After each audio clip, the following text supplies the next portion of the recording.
ভিতৰতে আমি তাৰিখটো নিৰ্ধাৰণ কৰিম। হেল্ল' গাইজ, সকলোকে স্বাগতম জনাইছোঁ আপোনালোকক এটা নতুন ভিডিঅ'লৈ। আৰু বন্ধু বান্ধৱীসকল, আৰু যিটো ডেটত দিহানাম ৱৰ্ল্ড ৰেকৰ্ড হ'ব লাগিছিল সেইটো ডেটত নহ'ল আৰু নানা বিতৰ্কই দেখা দিছে। যি দিহানাম সমিতি আছিলে তেওঁলোকক লগতে সমগ্ৰ এই বিষয়টোত বহুত বিতৰ্কৰ সৃষ্টি হৈছে। বহুতে মোৰ ভিডিঅ'ৰ তলত কমেণ্ট কৰিছে যে দিহানামক লৈ ব্যৱসায় কৰিছে নেকি বা এনেধৰণৰ নিগেটিভ কমেণ্টো দিছে। আৰু লগতে কিছুমানে কৈছে সঠিকভাৱে তাৰিখ ঘোষণা কৰিব লাগে আৰু সঠিকভাৱে এই বিষয়টো বিবেচনা কৰি চাব লাগে, অভিজ্ঞ ব্যক্তিসকলৰ পৰামৰ্শ ল'ব লাগে।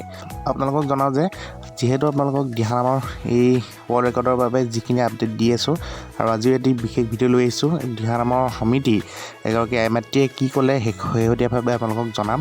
ভিডিঅ'টো শেষলৈকে চাই থাকিব আপোনালোকে। আৰু ৱৰ্ল্ড ৰেকৰ্ড দিহানামত যিসকলে যোগদান কৰিব আই মাতৃসকলে তেওঁলোকেও কিছুমানে অসন্তুষ্ট হৈ পৰিছে, কিন্তু কিছুমানে এতিয়াও মনোবল হেৰুওৱা নাই, তেওঁলোকে আগ্ৰহেৰে বাট চাই আছে। ব'লক এতিয়া চাই লওঁ দিহানামৰ সমিতিৰ আই মাতৃগৰাকীয়ে কি ক'লে, শুনো আহক। গতিকে গোটেই অসমবাসী আই মাতৃ বান্ধৱলৈকো মই সশ্ৰদ্ধ প্ৰণাম জনাই গুৰু দুজনকো মই ইয়াৰ পৰাই স্মৰণ কৰিছোঁ।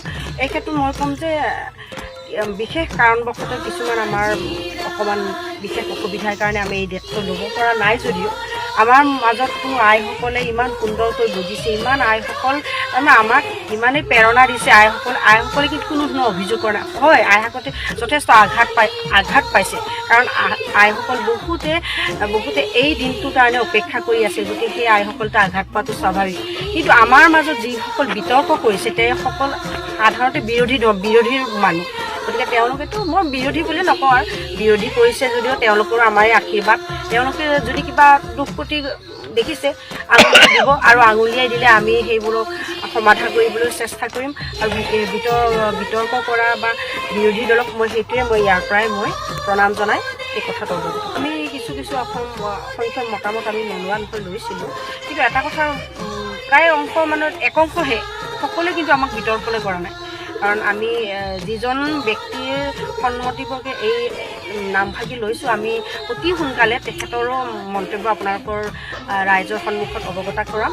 আৰু তাৰোপৰি এটা কথা ক'ম যে আমি সাধাৰণতে বিতৰ্ক বুলি নকওঁ, তেওঁলোকে যদি কোনোবা একংশ বুদ্ধিজীৱীয়ে যদি সঁচাকৈয়ে আমাক কিবা ভুল ক্ৰুটি দেখিছে বা কিবা এই সমালোচনা বিতৰ্ক কৰাৰ সলনি সঁচাকৈ যদি তেখেতসকল শংকৰ মাধৱক শ্ৰদ্ধা আৰু ভক্তি কৰে, আমাৰ এজন ভাৰতবৰ্ষৰে গুৰু, সেই গুৰুৰ যদি অমীয়া সৃষ্টি সঁচাকৈ অমীয়া ৰস মানে দিব বিচাৰে, তেতিয়াহ'লে তেওঁলোকে কেতিয়াও বিতৰ্ক নকৰে।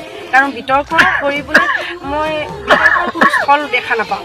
আৰু বিতৰ্ক কৰাৰ সলনি তেওঁলোক আহিব লাগিছিল গুৰুজনৰ প্ৰতি শ্ৰদ্ধা আৰু ভক্তিৰ মাৰ্গতে তেওঁলোকে আহিব লাগিছিল। কিন্তু কি কৰিছে, তেওঁলোকে বিতৰ্ক কৰিছে। গতিকে মই তেখেতসকলক কি বুলি ক'ম, মোৰ ক'বলৈ আৰু উত্তৰ নাই।